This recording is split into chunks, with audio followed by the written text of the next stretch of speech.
essa mesa, que é a transversalidade do SUAS, ela originou praticamente todo o seminário, né? A gente depois fez baseado nessa mesa, que é pensar em como a gente discute as outras questões e não setoriza elas, né? E aí a gente pensou com muito carinho a composição dessa mesa, né? Uma mesa que de alguma forma fosse representativa, né? O seminário todo fosse representativo, que tivesse sempre alguém da academia, alguém da ponta, alguém com alguma pesquisa específica, que a mesa tivesse profissionais negros também, porque é um debate que precisa ser transversalizado e muitas vezes ele é setorizado, né, como se discutir a questão racial fosse específico para as políticas públicas raciais, né? E o profissional acaba ficando na invisibilidade quando você setoriza. Então essa mesa ela foi pensada com muito carinho, né, e originou o seminário. E aí, para compor a mesa, eu convido... Deixa eu achar.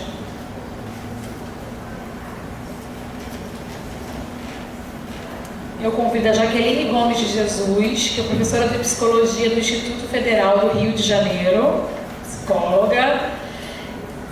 Fabiane de Souza Vieira, que é psicóloga clínica, mestranda aqui da UERJ, né, e colaboradora do CRP no eixo de laicidade. E o José Henrique Lobato Viana, psicólogo clínico, mestre em memória social pela Unirio, doutor pela UERJ e conselheiro coordenador do eixo de psicologia e laicidade da Comissão Regional de Direitos Humanos. Para mediar, eu convido a Paula Smith, que colabora no CRP, RJ, psicóloga, né, e psicodinamicista. Bom, gente, boa tarde.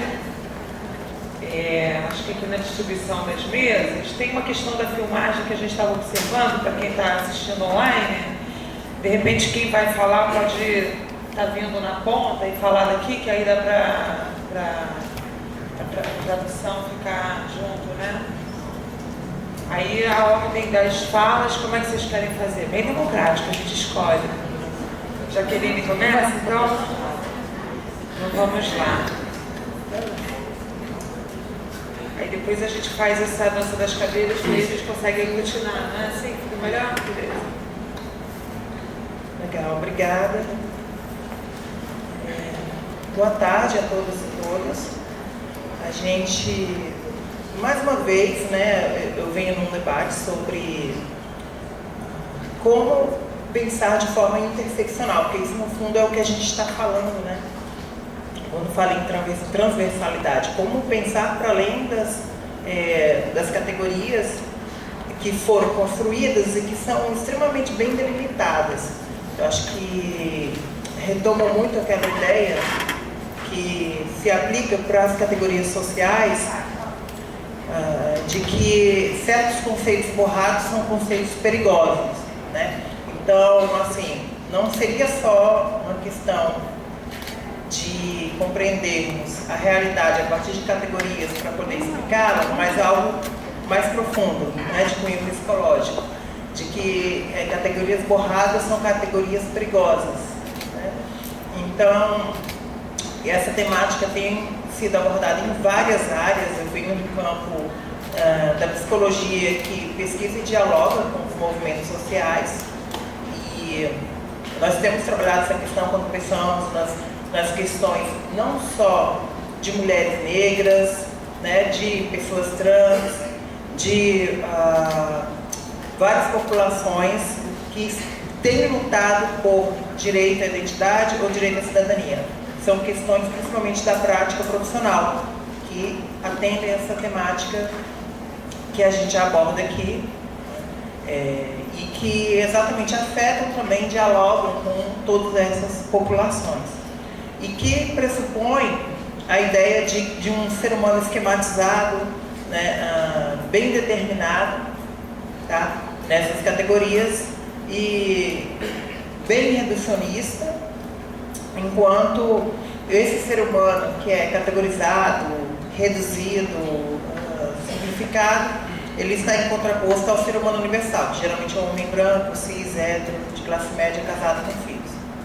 Né? Esse pode falar sobre o mundo, as mulheres negras, né, as pessoas trans de forma geral, população de rua, pessoas que não estão enquadradas nesse modelo só podem falar delas mesmas. Né? E olha lá, porque às vezes, dependendo do grau, nem sobre elas mesmas. Isso é uma marca do feminismo negro, que tem denunciado isso há um bom tempo, né? De que mulheres negras também são produtoras de conhecimento, né? Nós também produzimos, refletimos conhecimento, não só, e isso é outra categoria estagnada, né? Não só na academia, que tem esse viés rancoroso, né? Rançoso, melhor, rançoso do que rancoroso, no caso. De achar que só o conhecimento da academia é conhecimento. Nós tivemos muita evolução a respeito nos últimos tempos, em repensar esse olhar estereotipado de uma certa academia sobre o conhecimento, um débito disso, né? O crédito disso está muito nos movimentos sociais, mas também na própria academia, por meio de teorias que eu ressalto, como a teoria das representações sociais, que vai falar exatamente que todo conhecimento é um conhecimento, é um saber fazer. A diferença do nosso saber fazer, do nosso saber fazer acadêmico, é que ele é pautado por um método que define ele como científico. Os outros saberes fazeres têm outras formas de trabalhar e de pensar o mundo, né? Principalmente o saber, que a gente vai chamar aqui de popular, né? Por um ranço também de um rótulo. Esse saber, ele vai trabalhar diretamente com os paradoxos da realidade, né? E nós tentamos entender esses paradoxos.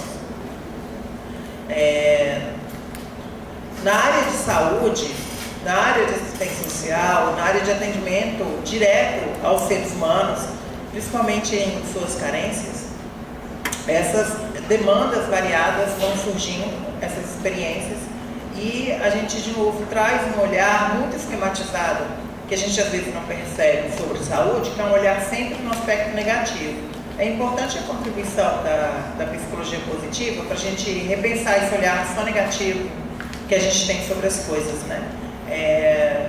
Estou participando do grupo de pesquisa, o ODARA, que é o Grupo Interdisciplinar de Pesquisa em Cultura, Identidade e Diversidade, do IFRJ, Campus Belfo Roxo. Nós temos desenvolvido uma pesquisa junto com a Fiocruz, coordenada pela professora Mônica Malta, que pesquisa condições de saúde no texto original que veio, é uma parceria com a John Hopkins, Estados Unidos, veio minorias sexuais em 4 países de baixa renda ou em desenvolvimento: Brasil, Camboja, Índia e Quênia. E nós estávamos reformulando o questionário, né? E primeiro, né, nessa questão, mudamos a ideia desse termo minorias sexuais, porque na prática, por o Brasil, pode falar explicitamente que o objetivo ali era pesquisar população LGBT, e aí você acrescentou o I, tá? Então nós focamos em pesquisar condições de vida de população LGBTI, de saúde, condições de saúde. E as perguntas eram, por exemplo, começava assim: quais dificuldades você enfrentou no acesso à saúde? Fale dos seus problemas. Como você se sente discriminado no serviço de saúde? Não tinha nenhum aspecto positivo, né, da experiência. Ou no seu dia a dia você se sente maltratado? Como é ser violentado cotidianamente? Ontem, eu conversando muito com uma amiga, a gente reforçou muito isso, né? Que quando falam, principalmente, que o tema está muito em voga, a gente está no meio da despatologização trans, falar de pessoas trans ainda tem muito esse viés. Fala da sua tristeza. Eu falei, não, eu adoro ser trans. Eu adoro ser uma mulher trans. A tristeza de vez em quando é com as pessoas cis, não é com as trans. Aí, me lembrei muito quando a gente viu essa pesquisa, que a gente questionou, né? Que questionou por que não fala aspectos positivos da vida da pessoa. Por que para a pesquisa só interessa saber dos problemas, dificuldades, sofrimento, depressão e suicídio. A gente faz perguntas sobre o suicídio também, que perguntava para a pessoa se ela já tinha pensado em se matar, e coisas assim.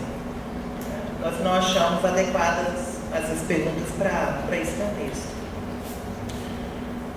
Não sei, acho que isso tem a ver, Obrigada. Acho que isso tem a ver com transversalidade.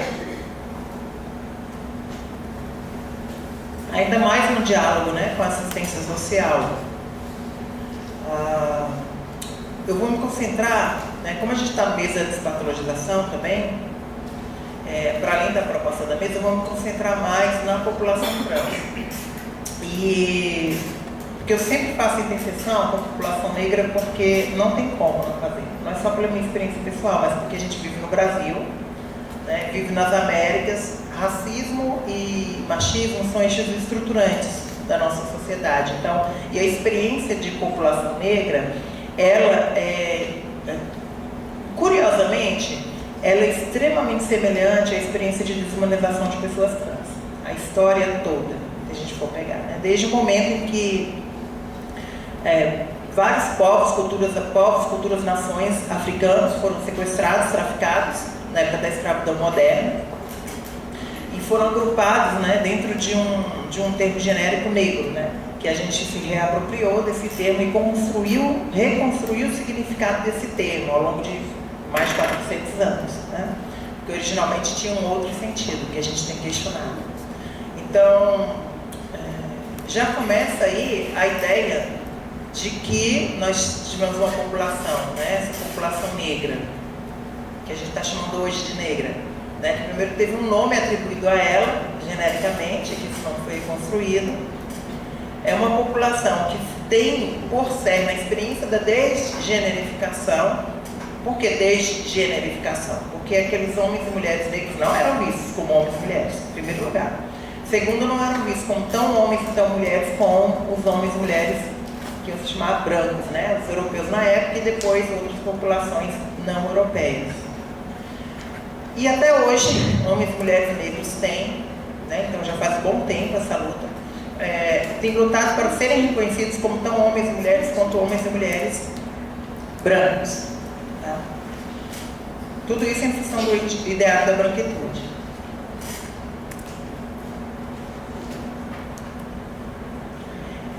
Essa experiência é um espelho da experiência hoje da população trans, né, que é uma população cujo nome também não foi dado pela população trans, né? Foi dado pelas pessoas cis. Todo mundo sabe o que é cis, né? Não. Cis é um termo que foi criado pelo transfeminismo. O transfeminismo é um movimento feminista, ou seja, é uma ação política, teoria sobre a realidade, tá? E não só com pessoas trans, mas pessoas cis também, que herda muito do feminismo negro, né? A gente entende, eu faço parte desse movimento intelectual, político, na não hierarquia de opressões, na interseção de identidades, de categorias, na não biologização do gênero, né? Porque a experiência das mulheres negras foi bem essa experiência de questionar o que as pessoas chamavam de mulher quando falavam de mulheres, que obviamente não só para a gente, obviamente que a gente sabia viver, mas obviamente não incluía as mulheres negras, por exemplo, né? E outras mulheres chicanas, indígenas, né? Por aí vai.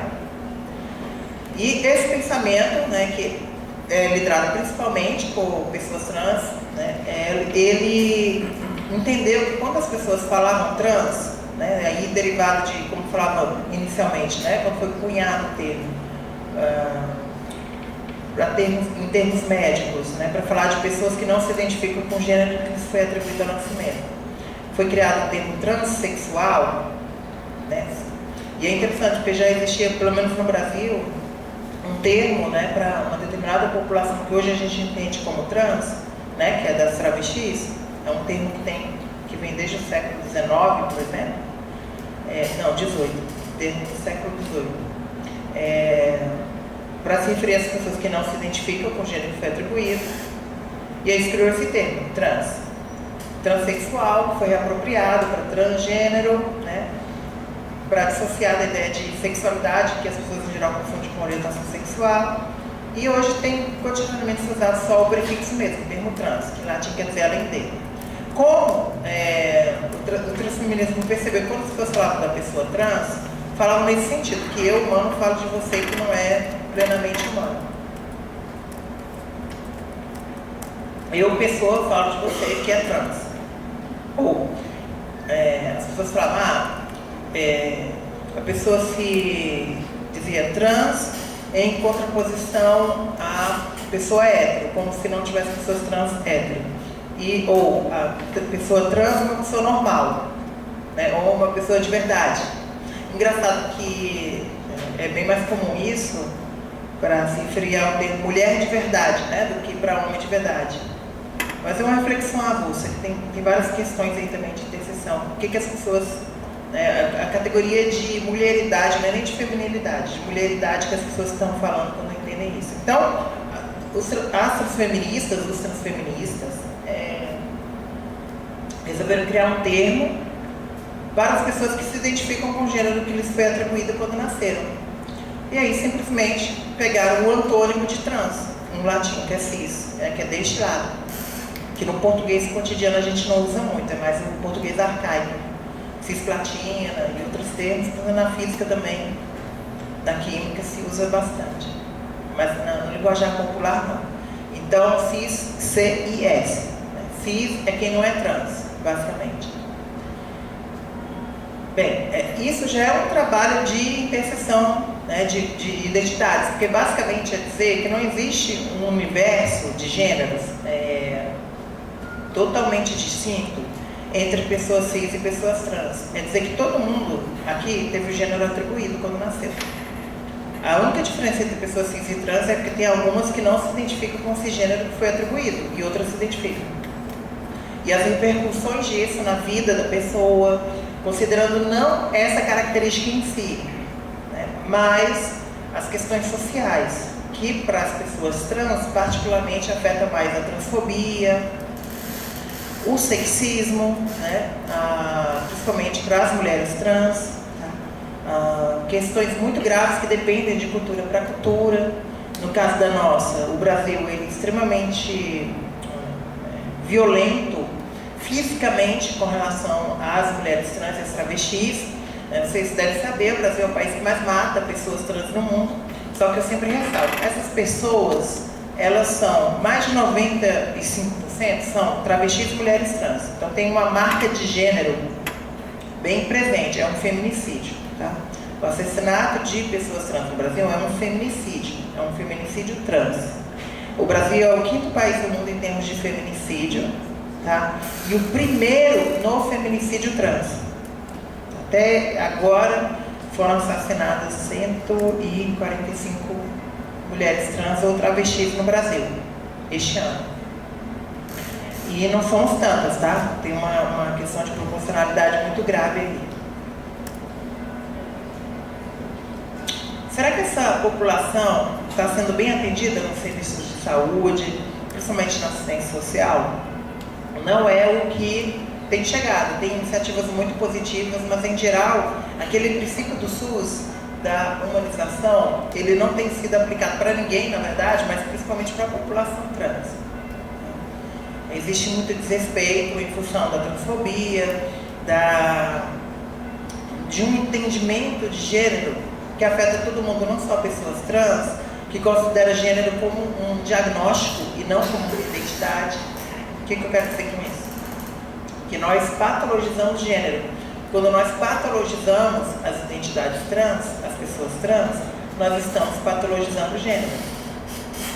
Nós estamos dizendo que gênero é algo que não é uma identificação da pessoa, é algo que ele é atribuído, geralmente na cultura de hoje, né, que tem um pensamento, que tem esse pensamento, que é uma representação social sobre biologia, não é biologia propriamente, sobre gênero, que confunde gênero e sexo biológico, e compreende sexo biológico mais ou menos naquela tríade de anatomia genital, conformação hormonal e conformação cromossômica, que é bem, como se fala, as pessoas entendem como determinante, quando na verdade a biologia ela é um elemento importante, mas não é determinante. Tá? E ao mesmo tempo nós crescemos com essa ideia de relação direta entre gênero e sexo biológico, e que basicamente as pessoas entendem sexo biológico por órgão genital. Em geral, genitalizando pessoas trans, porque essas são generificadas ou degenerificadas, né? Degenerificadas no sentido de não reconhecer a mulheridade de mulheres trans e nem, ainda não achei um termo adequado para homens, né? Hombridade, não sei, seria o termo, mas assim, hombridade dos homens trans. Por mulheres trans, quando eu falo assim, entendam todos juntos aí, travestis, mulheres trans. E essa experiência social não pode deixar de se refletir na ciência social, na psicologia, na fisioterapia, na terapia ocupacional, em todos os profissionais que estão envolvidos, terapeutas holísticos, que estão envolvidos na área de saúde, para além da área médica, porque também na área médica deveria estar, né? Também essa questão. Ela está imbuída porque nós fazemos parte da sociedade. A saúde, a área de saúde, a área de assistência social, ela não cria esses preconceitos, não produz os estereótipos, ela reproduz. Ela aplica numa dimensão individual aquilo que é o pensamento social sobre essa população. Tá? É um espelho um pouco do que a mídia faz. Os meios de comunicações fazem um outro trabalho. Ela também não produz transfobia, tá? Mas ela reproduz e, ao invés de concentrar no indivíduo, amplia para a sociedade o seu discurso, né? Reflete para a sociedade o seu discurso transfóbico. Então tem um papel também muito importante os meios de comunicação para ampliar um contradiscurso inclusivo, não transfóbico, né? E que permita que pessoas trans vivam plenamente nesta sociedade profundamente transfóbica, né? E particularmente sexista, né? Em que 99% das mulheres trans travestis só encontram trabalho na prostituição. Em que a média de vida das mulheres trans travestis no Brasil é de 35 anos, que é outra discussão. Previdência social também é uma pauta da população trans. Uma população que média vive 35 anos, acho mais do que justo colocar na sua agenda política, questionar a previdência social a respeito desses dados, né? Então, a mídia amplia, né, e pode trazer discursos diferentes, e a área de assistência social, de saúde, ao tocar nos indivíduos, ela também tem um papel muito importante, do cuidado com os indivíduos. Ante a todas as taxas que a gente vê de violência, de suicídio, que é pouco estudado no Brasil, que a gente sabe, em termos globais de suicídio de população trans, é que população trans, em comparação com a população cis, ela tem 40% mais chance de tentar cometer suicídio e cometer suicídio do que população cis. E cis aí entendam todos hétero, lésbicas, gays, bissexuais, todo mundo que cabe aí, qualquer orientação sexual, porque ainda hoje, em geral, as pessoas confundem identidade de gênero, né, que seria cis ou trans, com gênero, que seria homem, mulher, não binário, ou mais ainda com orientação sexual, que seria heterossexual, homossexual, bissexual, assexual. Quando eu falo bissexual, eu entendo aí dentro pansexual também.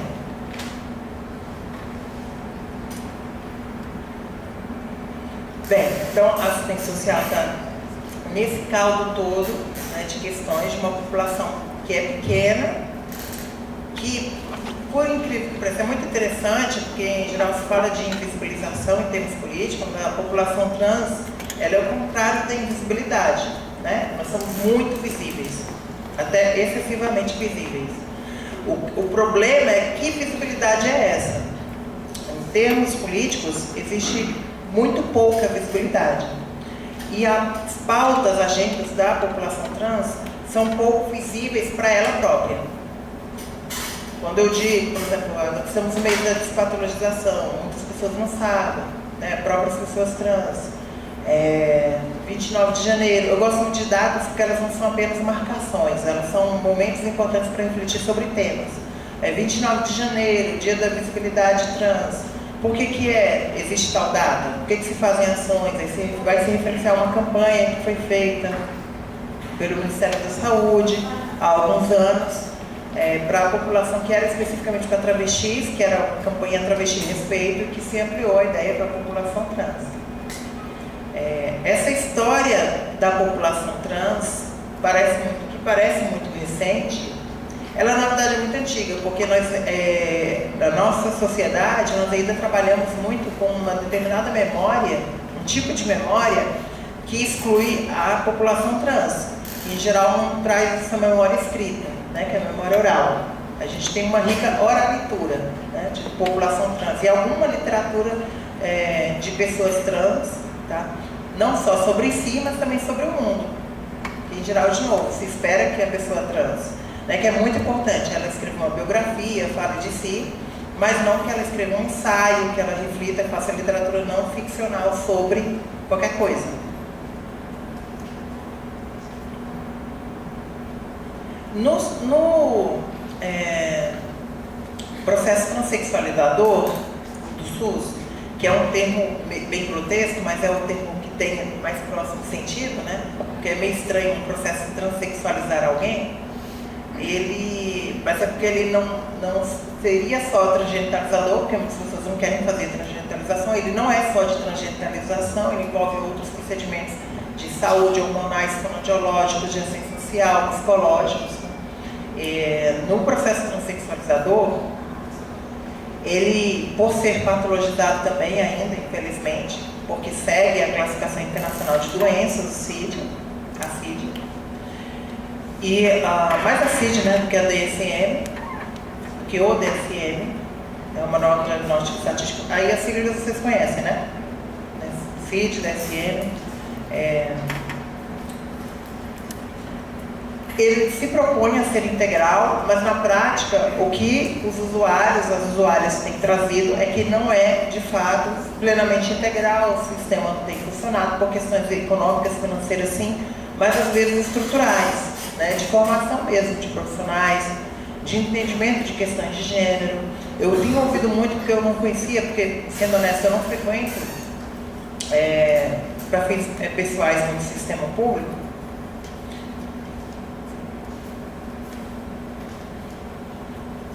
E o que tem me trazido? Que, no caso, isso foi mais de um debate, né, que aqui no Rio de Janeiro, que a usuária, isso foram duas diferentes, me disseram isso, 2 eventos diferentes. Foram buscar atendimento em saúde, tipo, não sei, estava com dor de barriga. Aí uma estava com dor de barriga, foi no sistema de saúde, por alguma razão se identificou como trans, acho que no cadastro ela não tinha um nome retificado e explicou. E aí encaminharam ela para fazer ser cuidada no Pedro Ernesto. Sim, para dor de barriga, porque ela é trans. E ele tem um atendimento especializado aqui, como se a dor de barriga da trans fosse muito diferente, né, da pessoa cis. E a outra tinha cefaleia, aconteceu a mesma coisa, né? Estava com dor de cabeça, e a outra quis encaminhar para o Pedro Ernesto.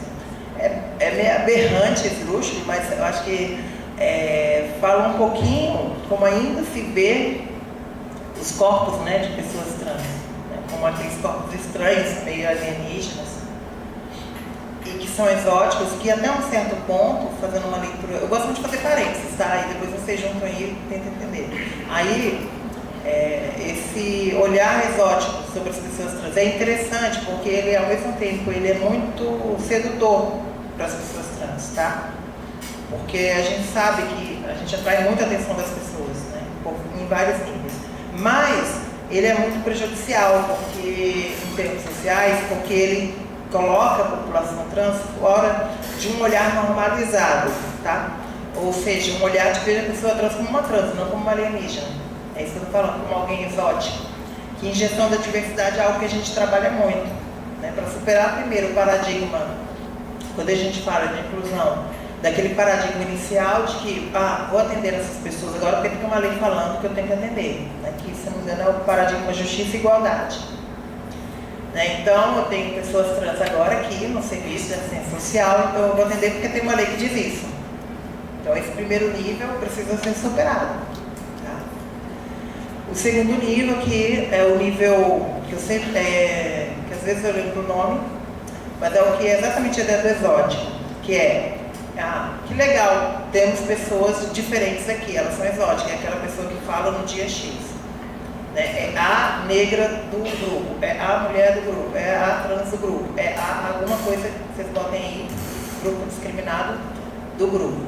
Que não é vista como parte do grupo, mas como símbolo, né? Como em inglês eles falam token, né? Como um token, como um símbolo de uma suposta fala inclusiva do grupo. É o olhar do exótico, quer dizer, nós somos uma indústria que produz produtos de beleza e a gente tem uma linha de cabelo para as negras, mas a gente não contrata pessoas negras. Tá? Ainda é o olhar do exótico. Eu gostei muito do que a Rede Globo fez, né, agora discutiu muito questões de população trans, com altos e baixos, né, mas em média muito positiva a produção que foi feita. E em vários tipos de programas diferentes, desde os de entretenimento aos de informação, isso foi muito bom. E até os de esporte foram até bem interessantes, que falaram de pessoas trans no esporte e de uma questão que vai ser um tema relevante, mais visível para frente, eu entendo, que é da presença de pessoas trans em grupos esportivos, em coletivos divididos por gênero. Por exemplo, no time mulheres trans, no time feminino de vôlei, de basquete, de futebol. Tá? Homens trans também, né, em lugares assim. Então já existe normativa do Comitê Olímpico Internacional, se eu não me engano, a respeito, tá? E existe alguma coisa no Brasil, mas mesmo assim existe muita transfobia nesse contexto, porque existe muita idealização.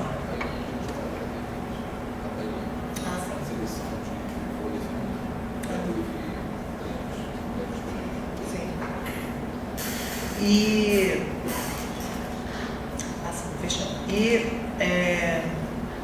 Essa visibilidade que a mídia trouxe, no caso da Rede Globo, com altos e baixos, eu sem desmerecer esse valor positivo, essa positivação, que não é fruto de iniciativa do meio de comunicação, ele é resultado de pelo menos 10 anos de ação do movimento trans, não é nem do movimento LGBT, tá? É do movimento trans, especificamente, e pelo menos uns 5 anos de discussões de sofá, de camisola, de qualquer coisa, de movimento transfeminista na internet.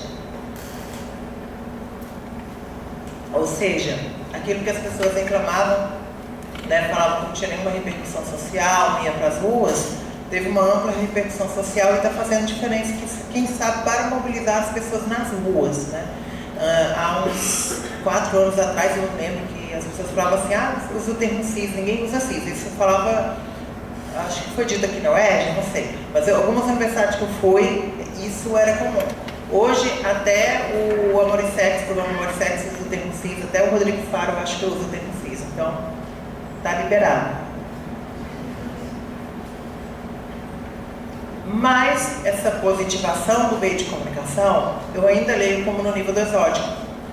Porque poucas eram as pessoas trans presentes em várias produções aí sobre pessoas trans, tá? O que não quer dizer, de novo, que pessoas trans só devam fazer, no caso do atores, atrizes e demais integrantes da cadeia produtiva, da economia criativa, devam interpretar trans. Não é isso que as pessoas, pelo menos as militantes, estão falando, né? Que devam interpretar. Né? O que acontece geralmente é que uma pessoa que não é trans interpreta uma pessoa trans. E não no sentido libertário de transformação, mas no sentido, obviamente, transfóbico. Né? Como é comum colocar o que hoje já eu diria que já tem uma tendência a diminuir, que é uma coisa que é extremamente insultosa para mulheres trans, quando botam um homem cis, tá? Para interpretar uma mulher trans, ou vice-versa, né? Uma mulher cis para interpretar um homem trans. O trabalho da atriz que fez o personagem Ivan foi excelente na novela, né? Só que existe essa reflexão de como essas questões têm sido bem atrasadas no Brasil. Um ponto positivo na novela foi a presença da Maria Clara Spinelli, que é uma atriz trans, representando uma mulher cis. Então isso foi extremamente positivo, tá? Inclusive, só que para o nível de discussão que estava muito pouca representatividade. Esse é o nível do exótico.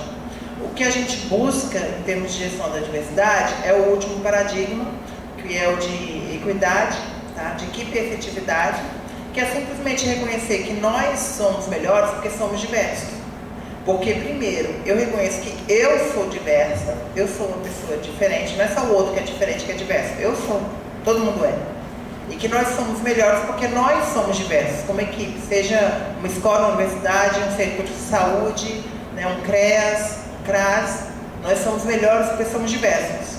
Né? Nós não somos melhores porque a gente atendeu uma lei, porque a gente tem uma pessoa exótica, a gente atende gente diferente.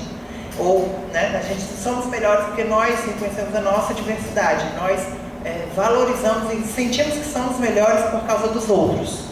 Isso é um grande desafio, porque discute empatia, se colocar no lugar do outro, e há coisas como o princípio de solidariedade que dependem dessa empatia para serem alcançados, coisas de nível individual e psicossocial que não são trabalhadas muitas vezes, né, em prol de princípios, por vezes abstratos, mas que não são introjetados por meio do afeto. Porque quando a gente fala de diversidade, de transversalidade, a gente não está falando só de um conceito no domínio cognitivo, a gente está falando também de um conceito no domínio afetivo, no sentido que eu tenho que sentir também, que não adianta a gente ficar falando o dia inteiro que isso é sobre transversalidade, né, sobre humanização, sobre integralidade, se isso não for algo que a gente compreenda que tem a ver com a gente, que nos afete e que nos transforme também. Obrigada.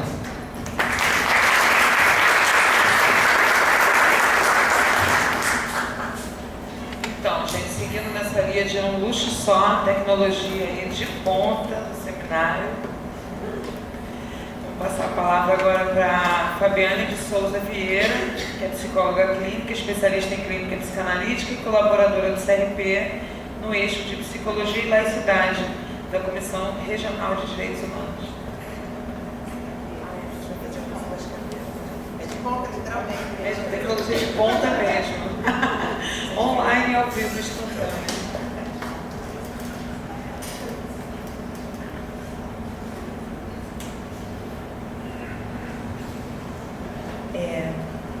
Primeiro eu gostaria de agradecer o convite do CRP 05 pelo convite, né? E uma coisa que não está ali na minha apresentação e que eu gostaria de marcar é que eu sou mestranda aqui da UERJ, né? E eu acho importante marcar isso porque mesmo nesse momento em que a universidade atravessa um momento tão delicado, né? Ela está aqui de portas abertas para discutir questões que nos são tão caras e tão importantes. E a UERJ tem essa característica de abrigar e discutir, problematizar questões importantes. A gente tem programas aqui que discutem questões de diversidade, das relações étnico-raciais, de religiosidades. Então, eu acho importante marcar que, não só para usar a hashtag UERJ Resiste, mas dizer que a UERJ está aqui, né, aberta e cumprindo o papel que ela sempre cumpriu, que é a de fazer as discussões que são necessárias. Né? E aí a Jaqueline trouxe bastante, né, da temática, enfim, ela apontou um viés, marcou um viés que é falar sobre a transversalidade a partir da perspectiva das pessoas trans e desse olhar que é importante. Né? E eu vou continuar um pouco essa discussão, né, marcando a partir de um tema que também atravessa as políticas públicas e que também atravessa o que circula no ambiente do SUS e que eu acho importante fazer essa marcação, que são as religiosidades. Né? Eu fico mais confortável, né, marcando alguns pontos, então vocês me desculpem porque eu vou dar uma olhadinha aqui nesses apontamentos. E assim, eu acho que para problematizar, né, o nosso lugar, né, o lugar da psicologia no SUS, eu pensei em algumas questões. Né? Uma o SUS ele existe, né, para a proteção, né, de pessoas que estão em situação de vulnerabilidade social, né, para cidadãos e indivíduos que estão em situação de vulnerabilidade social. E aí eu fiquei pensando em algumas questões, que são, primeiro, quem são os cidadãos? Né?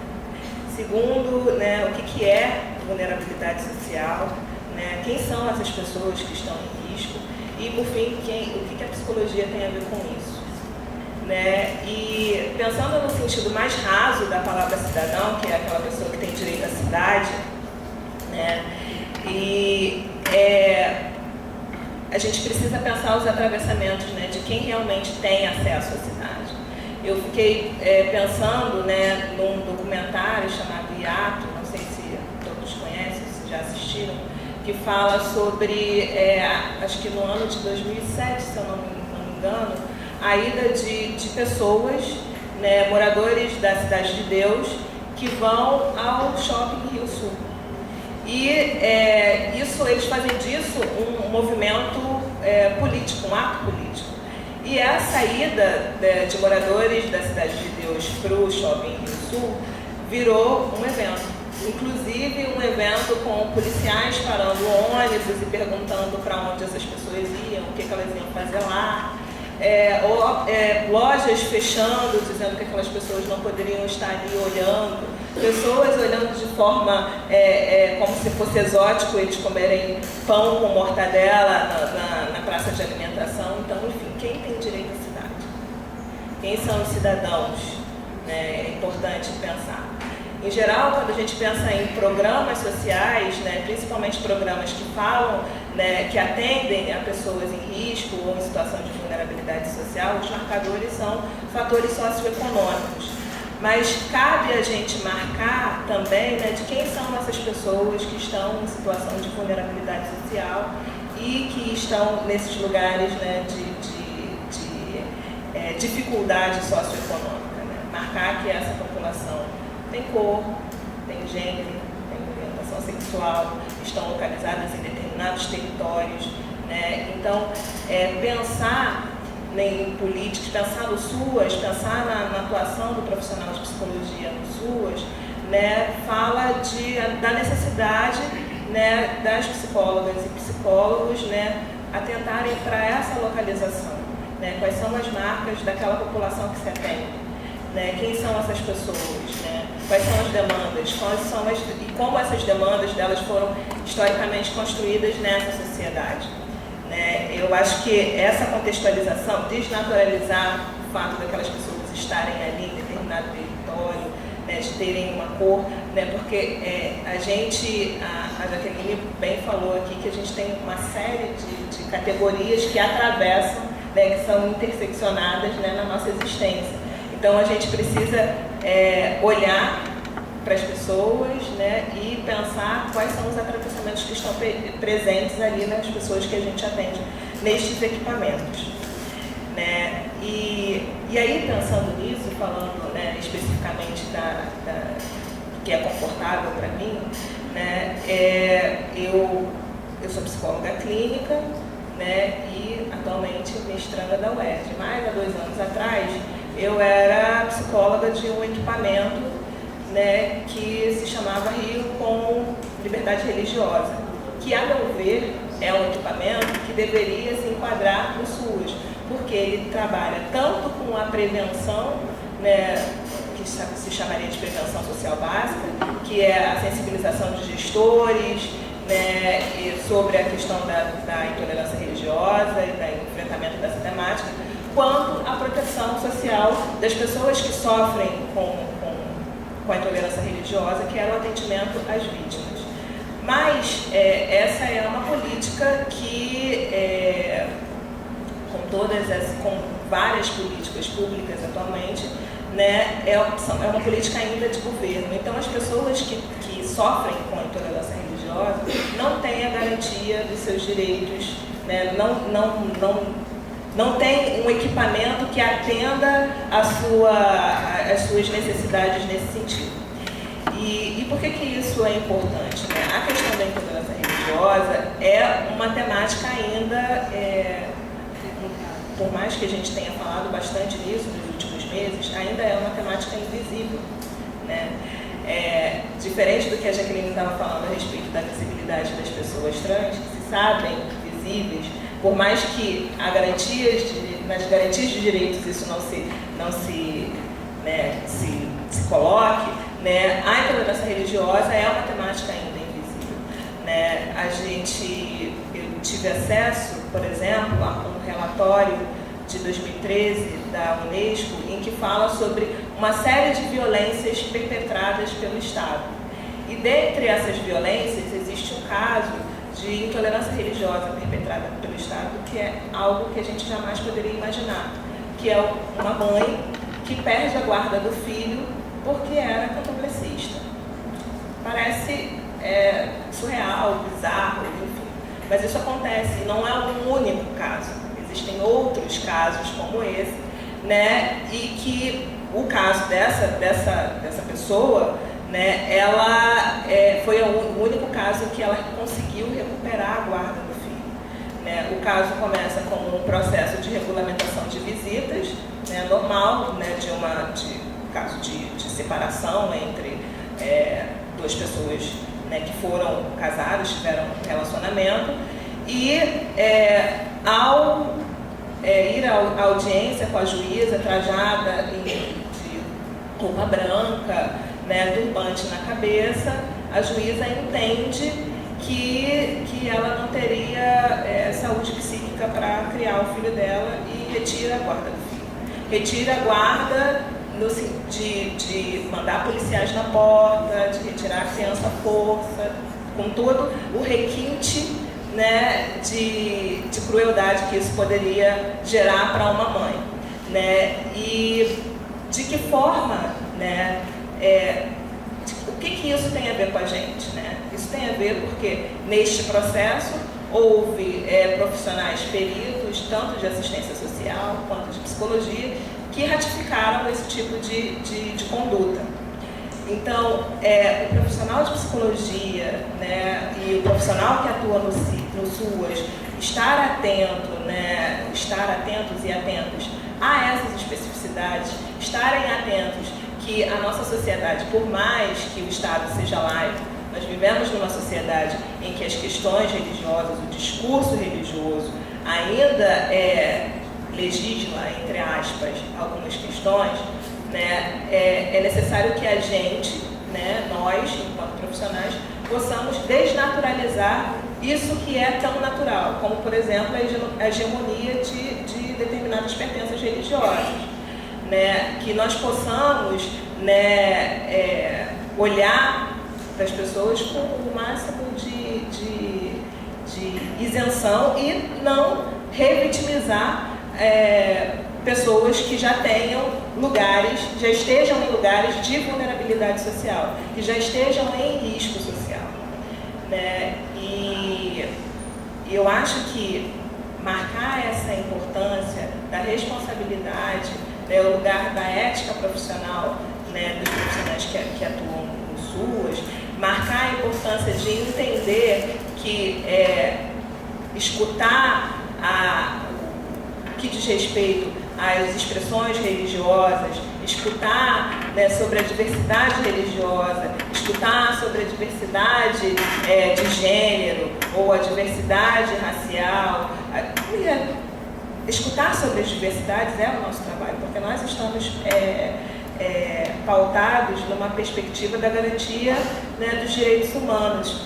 E, enfim, e pensar que nós estamos pautados numa perspectiva dos direitos humanos é também questionar, né, o que significa, estava conversando ainda há pouco, né, com algumas pessoas ali fora, o que significa a humanidade para nós, né, sobre pensar que a ideia de humanidade também é construída a partir de uma perspectiva, né, de que o ser humano é um determinado sujeito, né, e se a gente fosse categorizar um sujeito branco, que é de classe média alta e alta, né, que é heterossexual, cisgênero, né, então a humanidade ela parte desse princípio de que aqueles ou aquelas que têm direito são uma determinada classe, categoria de pessoas, e a gente precisa desnaturalizar isso, né? Tem um texto que eu gosto muito, sempre me refiro a ele,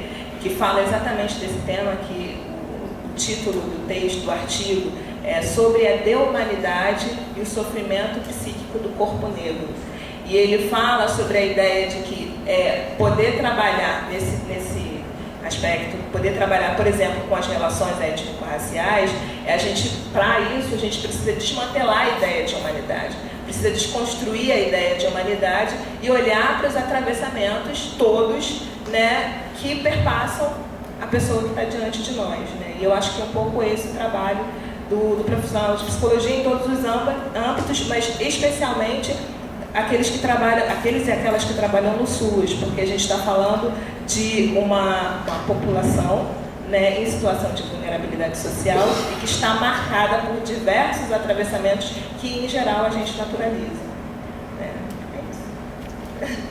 Obrigada.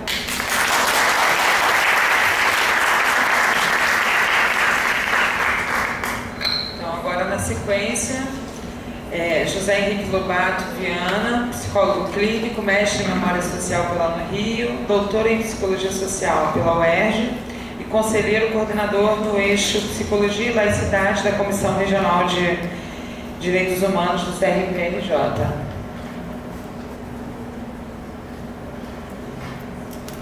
Isso tudo até cansou a Paula. Até te cansou falar isso tudo, né? Boa tarde a todas e todos e todes. Muito legal estar aqui também, um outro ponto, né? Eu estava ouvindo essas duas falas tão potentes, tão fortes, né? Tão interessantes. Eu fui aí, lá atrás, na minha infância, né? Eu gostava sempre de ouvir coisas que eu achava interessantes, né? Os mais velhos que eu imaginava assim, que eu tinha que saber, e já estava me treinando para escutar. Acho que escutar de fato é uma dádiva que acho que a gente tem que estar sempre resgatando, né? E foi muito interessante ouvir vocês duas, né, me antecedendo. Eu sou o branco